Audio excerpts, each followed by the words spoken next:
Olá, meu nome é Jorge Guerra Pires.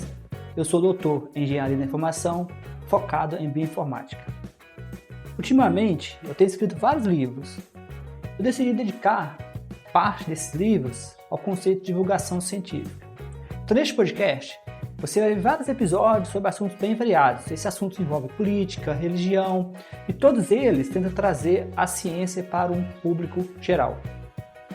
Meu desafio é transformar aquilo que é acadêmico em algo popular. Por isso, em um dos projetos relacionados, eu chamo de Ciência Popular, que é o nome do site que está conectado a esse podcast. E outros vários projetos como no YouTube.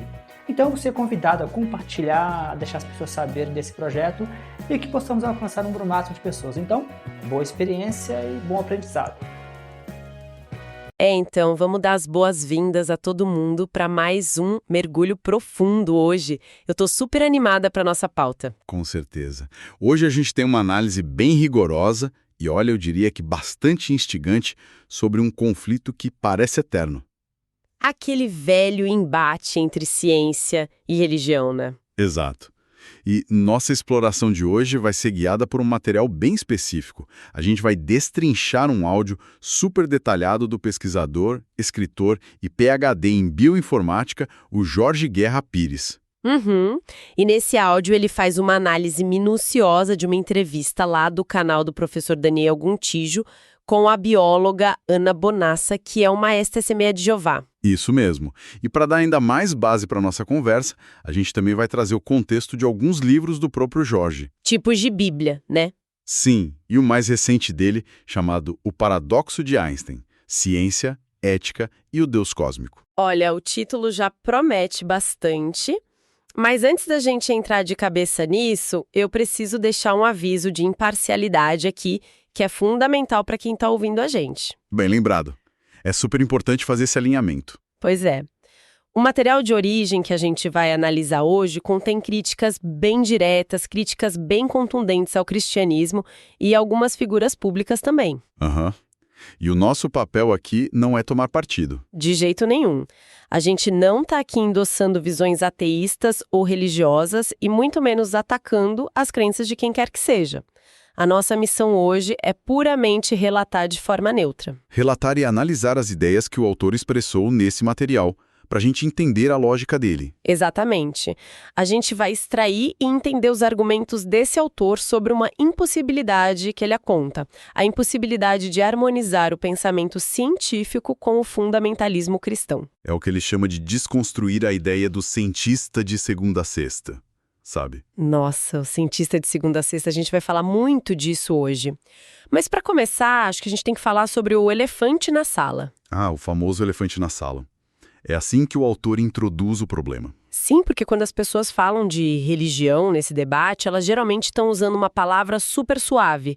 É como se fosse um eufemismo, né? Um eufemismo para mascarar o verdadeiro elefante de cristal ali, que no nosso contexto ocidental é o cristianismo. O autor até usa uma frase ótima, tipo, chamar um elefante de mamífero não torna ele menos perigoso dentro de uma sala de cristal. É uma imagem perfeita. Porque a sala de cristal é a ciência. E para entender por que esse elefante causa tanto estrago, a gente precisa olhar para como a comunidade científica reage. Ou como ela falha em reagir, né, aos ataques externos. Exato. O argumento da fonte é que o cristianismo tentou barrar o avanço científico desde lá atrás com os gregos. Sim, Aristóteles. Pois é, o pensamento do Aristóteles foi considerado pagão por séculos. Ele só foi aceito quando Tomás de Aquino resolveu cristianizar as ideias dele. E a coisa vai muito além. A Igreja Católica manteve aquela lista de livros proibidos, o famoso Index, por um tempo absurdo. Sim, o Index Librorum Prohibitorum. Tinha Kant lá, tinha Simone de Beauvoir. E sabe até quando essa lista durou oficialmente? Até 1966. Nossa, 1966 é bizarro. É muito recente. O mundo já estava construindo foguete para o espaço e ainda tinha uma lista dizendo o que as pessoas não podiam ler. E hoje, segundo o material, quem carrega o piano desse conflito é quase exclusivamente a biologia. Por causa da teoria da evolução do Darwin, claro. Exato, a biologia apanha o tempo todo. Mas cientistas de outras áreas, tipo o pessoal da ciência da computação, raramente sentem essa pressão. Certo, vamos desempacotar isso aí, porque é muito conveniente para o pessoal da computação dizer que não existe conflito. Aham, eles adoram dizer isso em entrevistas. É como estar em um navio afundando. O pessoal da computação está lá no convés superior, tomando sol, com um drink na mão, dizendo que não tem problema nenhum com a água. Sim, enquanto os biólogos estão lá no porão com a água batendo no pescoço, se afogando. Só que a água vai chegar no convés uma hora, né? Pois é. E o que é fascinante aqui é o conceito que o autor traz sobre essa falta de corporativismo na ciência. Como assim, corporativismo? Pensa nos políticos. O autor faz esse paralelo. A classe política tem um corporativismo fortíssimo. Se um deles é atacado, eles ativam uma barreira de proteção para defender os seus. Ah, sim. O material até cita casos absurdos, tipo o caso da Marielle Franco, onde o sistema político tentou se blindar ao máximo. Exato. Mas na ciência isso não rola. Os cientistas deixam a biologia apanhar sozinha. É verdade. Ninguém ataca as leis de Newton. Nenhum grupo fundamentalista faz passeata contra a gravidade. Mas as leis de Darwin sofrem ataque todo dia nas escolas. E o autor alerta que logo outras áreas vão ser o alvo. Ele dá um exemplo com inteligência artificial, né? Sim, ele cita o filme Ex Machina. Ele prevê que, num futuro muito próximo, grupos religiosos vão tentar barrar os avanços na inteligência artificial usando desculpas infundadas sobre o que é a consciência ou a alma. A água chegando no convés da galera da computação. Mas aí, se a biologia é a linha de frente agora, como é que os futuros cientistas percebem esse conflito? Aí que entra o caso da bióloga Ana Bonassa, que é o foco principal da análise do autor. A entrevista lá no canal do professor Gontijo, a Ana revelou que ela cresceu num ambiente super fundamentalista, como testemunha de Jeová. Um ambiente de muito isolamento, né? Eles isolam os parentes que saem da religião, tem toda aquela pressão do medo do fim do mundo. E a Ana contou que ela só foi despertar dessa criação, ela só foi abrir o olho lá na faculdade. E o mais doido é como isso aconteceu. Foi durante uma aula de cálculo. Uma aula de cálculo? Sim, um professor usou conceitos matemáticos e físicos para demonstrar que a ressurreição literal e física dos corpos, que é uma crença central, seria impossível na prática. E o autor questiona justamente isso, né? Por que alguém precisa esperar até o ensino superior para ter esse tipo de despertar? Exato. Mas aí eu te pergunto. Pera, eu tenho um ponto sobre isso. Será que não é super natural que esse despertar só ocorra na faculdade? Como assim? Pensa bem. Desconstruir um dogma gigante e complexo como a ressurreição física, através de cálculo avançado e termodinâmica, isso exige um nível de maturidade que as crianças no ensino fundamental simplesmente não têm. Isso levanta uma questão importante de fato, mas a perspectiva da fonte não vai por aí. O autor argumenta que a culpa desse atraso não é a falta de capacidade das crianças. É o quê, então? É a forte interferência religiosa na educação básica. Ele diz que se o ensino fundamental e o médio não fossem tão permeados, tão saturados pela religião cristã de forma velada, muito mais pessoas acordariam cedo. Faz sentido. A curiosidade natural já levaria a esses questionamentos muito antes de precisar de uma equação complexa. E a criança se tornaria cientista mais cedo. O problema é que agora, segundo o autor, esses grupos religiosos estão tentando invadir também as universidades. Ah, o caso do Inferninho das Letras. O material cita isso. Isso. Teve um evento acadêmico no Rio Grande do Sul chamado Inferninho das Letras, que era só um nome provocativo da área de humanas. Sim, super comum em centros acadêmicos. E grupos religiosos tentaram atacar e intervir no evento dentro do campus universitário. É um avanço sobre o espaço do pensamento livre. É, de para pensar mesmo. Como o ambiente escolar em que a gente cresce molda tão silenciosamente o que a gente considera possível ou impossível de ser questionado, né? E apesar de toda essa interferência escancarada, muitos cientistas ainda tentam forçar uma harmonia. Eles tentam viver vidas duplas. Que é a tese principal do autor de que isso é impossível. O famoso cientista de segunda a sexta. Exato. O autor se baseia muito nas ideias do Sam Harris, daquele livro A Morte da Fé. Sim, um livro bem contundente. E ele afirma que é impossível você ser um cientista de ponta de segunda a sexta, aplicando método rigoroso, e virar o temente a Deus no domingo de manhã. Porque isso causa uma compartimentalização bizarra, afeta o próprio cérebro e a honestidade do método científico. E ele usa um exemplo de peso para provar isso. O caso do Francis Collins. O líder do projeto Genoma Humano, um cara brilhante, biólogo gigantesco, mas cristão fervoroso. E o material analisa um debate que o Collins teve com o Richard Dawkins. O Dawkins, biólogo evolucionista super famoso pelo ateísmo militante.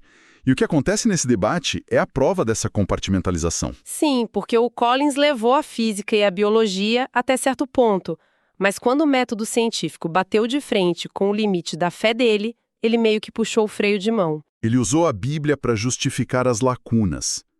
Ele usou aquele argumento do ajuste fino do universo. Para quem não conhece, o ajuste fino é aquela ideia de que as leis do universo são tão perfeitamente calibradas para a vida existir que só poderia ter sido o dedo de um criador regulando tudo. Só que aí ele ignorou solenemente as alternativas científicas reais para isso, tipo a teoria dos universos paralelos, o multiverso que o Dawkins apontou. É a loteria cósmica. Se existem infinitos universos, estatisticamente um deles vai ter as regras certas para a vida e calhou de ser o nosso.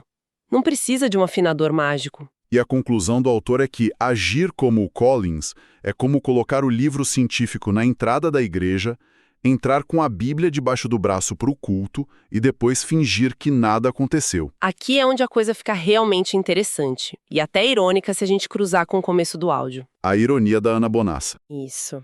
Na entrevista original, a Ana criticou muito a família dela. Ela disse que eles liam só as partes da Bíblia que eram convenientes e ignoravam as regras que não queriam seguir. Um cherry-picking religioso. Exato.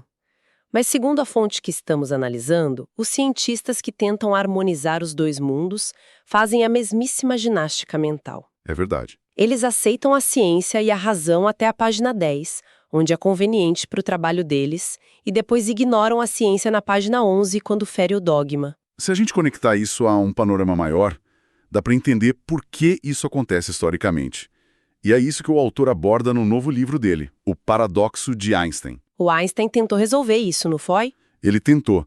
Lá por 1931, ele tentou criar uma linguagem neutra, uma separação perfeita entre ciência e religião. É a ideia de que a ciência cuida de como o mundo material funciona e a religião cuida da moralidade e do sentido da vida. Cada um no seu quadrado. Só que em 1941, 10 anos depois, o próprio Einstein percebeu o fracasso monumental dessa ideia. Falhou totalmente, porque a religião nunca respeita o limite do quadrado dela. Exato. O autor argumenta que os religiosos sempre avançam o sinal, eles querem invadir o terreno da ciência para manter o controle absoluto sobre a narrativa da vida. Mas isso é tão claro.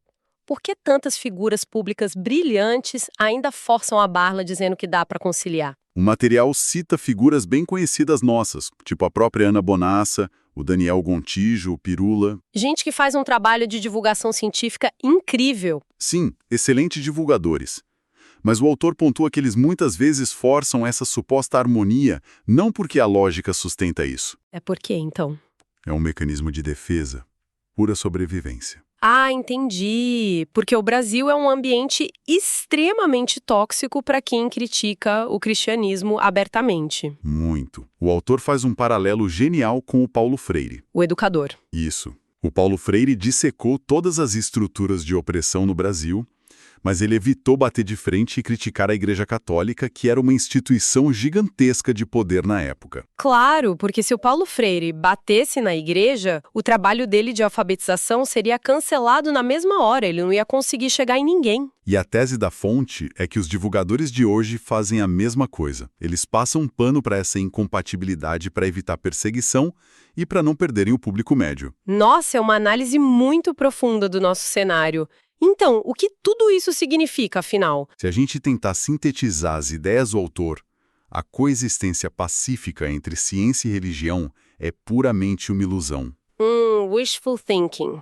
Uma vontade de que as coisas fossem fáceis, mas não são. Uma tentativa de evitar o conflito, mas que acaba sobrecarregando a biologia, prejudicando a nossa educação básica e exigindo uma desonestidade intelectual gigantesca. Uma desonestidade que nem o Albert Einstein conseguiu justificar e sustentar a longo prazo. E para quem quiser ir mais fundo nessas ferramentas de reflexão, os livros do Jorge Guerra Pires são o caminho indicado pela fonte. E o autor deixa uma dica de ouro, né? Ele fala muito sobre como os audiolivros revolucionaram a forma dele consumir conteúdo. Sim, ele recomenda muito. O livro dele está disponível no Google Play e no Google Books em formato de audiolivro. É perfeito! Você não precisa nem ter um Kindle. Dá para baixar no smartphone e ouvir durante uma caminhada, lavando roupa, cozinhando. É a melhor forma de injetar essas discussões complexas na rotina sem precisar parar tudo. Com certeza. Mas antes da gente encerrar, o material deixa uma provocação final que eu achei fantástica e eu quero compartilhar com quem está acompanhando a gente. É uma provocação pesada baseada no Sam Harris e no Richard Carrier. Sim. Historicamente, no melhor cenário possível, a ciência cedeu aquele quadrado que a gente falou. Ela deu o monopólio da moralidade para a religião. A religião ditava o que era ser bom e mal. Exato.